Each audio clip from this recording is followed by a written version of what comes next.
Hello friends, હું છું Hardik Patel, icon engineering tuition ક્લાસીસની ચેનલમાં વિદ્યાર્થી મિત્રો આપનું સ્વાગત છે.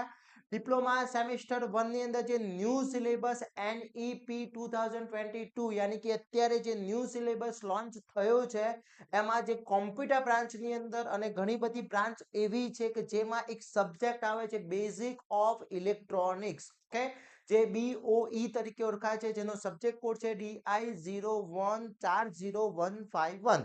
ઓકે, જે બેઝિકલી આ જે સિલેબસ છે એ ન્યૂ સિલેબસ છે. એના આજે આપણે મોસ્ટ IMP ક્વેશ્ચન જે GTU ની અંદર તમારે પૂછાઈ શકે છે, very and very most important question. આ યુનિટ નંબર 1 ના જે 14 માર્ક્સનું યુનિટ છે એના મોસ્ટ IMP ક્વેશ્ચન હું તમને પ્રોવાઈડ કરવાનો છું. વિદ્યાર્થી મિત્રો, આપણે ડિપ્લોમા સેમેસ્ટર 1 નો એક WhatsApp ગ્રુપ ચલાવી રહ્યા છે. એ WhatsApp ગ્રુપમાં તમે હજી સુધી જોઈન નથી તો ફટાફટ જોઈન થઈ જશો, જેની લિંક ડિસ્ક્રિપ્શનમાં મૂકેલી છે. અહીંયાથી હું તમને જેટલા ક્વેશ્ચન પ્રોવાઈડ કરું છું એ બધા જ ક્વેશ્ચન તમારા GTU ના એક્ઝામ માટે, મિડ એક્ઝામ માટે ખૂબ જ ઉપયોગી છે. તો આ બધા જ ક્વેશ્ચન પરફેક્ટલી તૈયારી કરી લેવાના છે. એક પણ ક્વેશ્ચન રહી ના જાય એની ખાસ તકેદારી રાખવાની છે. પ્લસ આ જે સબ્જેક્ટ છે અથવા સેમેસ્ટર 1 તમે જે બ્રાન્ચમાં છો એ બધી જ બ્રાન્ચના આપણા કોર્સ બનાવેલા છે. કોર્સની અંદર તમને videos lecture, most IMP question with answer, model paper, super 30 question, આ દરેક વસ્તુ તમને પ્રોવાઈડ થવાનું છે, જેથી તમને ઈઝીમાં ઈઝી માર્ક્સ લાવી શકો, સારા એવા માર્ક્સ મેળવી શકો. એ પ્રમાણેનો આખો કોર્સ ડિઝાઇનો કરેલા છે, જેની લિંકો ડિસ્ક્રિપ્શનમાં છે, અથવા મારી એપ્લિકેશન આઇકોન એન્જિનિયરિંગ ટ્યુટોરિયલ છે એ ડાઉનલોડ કરી લેશો અને ત્યાંથી તમે કોર્સ પરચેસ કરી શકો છો. હવે વાત કરીએ બેઝિક ઓફ ઇલેક્ટ્રોનિક્સનો યુનિટ નંબર 1 ના મોસ્ટ IMP ક્વેશ્ચન. આ ક્વેશ્ચન હું તમને અહીંયાથી પ્રોવાઈડ કરું એ બધા જ તમારા માટે મોસ્ટ IMP છે અને આ વિડીયો તમારા ફ્રેન્ડ સર્કલમાં વધુમાં વધુ શેર કરી દેવાનો છે. ઓકે, તો હવે વાત કરીએ મોસ્ટ IMP ક્વેશ્ચનમાં. ફર્સ્ટ જે યુનિટ નંબર 1 છે એમાં વાત કરીએ તો ફર્સ્ટ ક્વેશ્ચન છે, મોસ્ટ IMP ક્વેશ્ચન છે કે એક્ટિવ કમ્પોનન્ટ્સ અને પેસિવ કમ્પોનન્ટ્સ ની વ્યાખ્યા આપો. Define active components and passive components. Active component કોને કહેવાય? જે એનર્જી આપી શકે, ઉર્જાનું એનર્જી આપી શકે અને સિગ્નલનું પ્રોસેસિંગ કરી શકે, એના આપણે એક્ટિવ કમ્પોનન્ટ કહીએ છીએ. પેસિવ કમ્પોનન્ટ જે એનર્જી આપી શકતા નથી અને ઉર્જાનું સિગ્નલનું પ્રોસેસિંગ કરી શકતા નથી. પછી એક્ટિવ કમ્પોનન્ટ્સ અને પેસિવ કમ્પોનન્ટ્સનો ડિફરન્સ પૂછી શકે છે. શા માટે રજિસ્ટર ને ઇન્ડક્ટર અને કેપેસિટર એ પેસિવ કમ્પોનન્ટ તરીકે ઓળખવામાં આવે છે?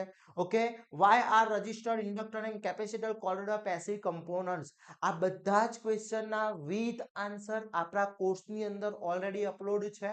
ઇંગ્લિશ મીડિયમ અને ગુજરાતી મીડિયમ બંનેની અંદર છે. તો ત્યાંથી તમે કોર્સ પરચેસ કરીને પણ તૈયારી સ્ટાર્ટ કરી શકો છો, જેથી તમને કોઈ જ જગ્યાએ શોધવાનું નહીં પડે. આ બધા જ ક્વેશ્ચનના આન્સર તમને મળી રહેશે. પછી રજિસ્ટરની વ્યાખ્યા આપો, તેનો એકમ જણાવો. રજિસ્ટરનું વર્ગીકરણ કે એનું ક્લાસિફિકેશન. મટીરિયલના આધારે અવરોધનું વર્ગીકરણ, રજિસ્ટરનું વર્ગીકરણ કરવાનું છે મટીરિયલના આધારે. ઓકે, પછી કાર્બન રજિસ્ટરના સ્પેસિફિકેશન સમજાવવાના છે. કાર્બન રજિસ્ટર જે છે એના સ્પેસિફિકેશન સમજાવવાના છે. પછી રજિસ્ટરના ગુણધર્મો અને તેના ઉપયોગો ક્યાં ક્યાં યુઝ થાય છે, એની પ્રોપર્ટી શું છે, એના ગુણધર્મો શું છે એ સમજાવવાનું તમને પૂછી શકે છે વિદ્યાર્થી મિત્રો.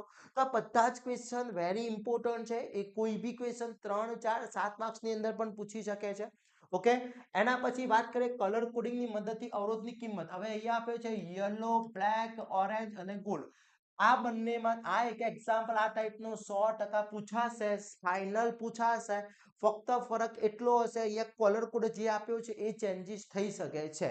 એ જ પ્રમાણે તમને અહીંયા અવરોધની કિંમત આપી દીધી છે 3.3 કિલો ઓમ. ઓકે, કિલો ઓમ આપી દીધી છે. એને તમારે કલર કોડમાં રિપ્રેઝન્ટ કરવાનું છે. તો રિપ્રેઝન્ટ કરવા માટે તમારે જે આપ્યો છે કિલો ઓમ એને ઓમમાં ફેરવવો પડે અને પછી એની ગણતરી કરવાની છે.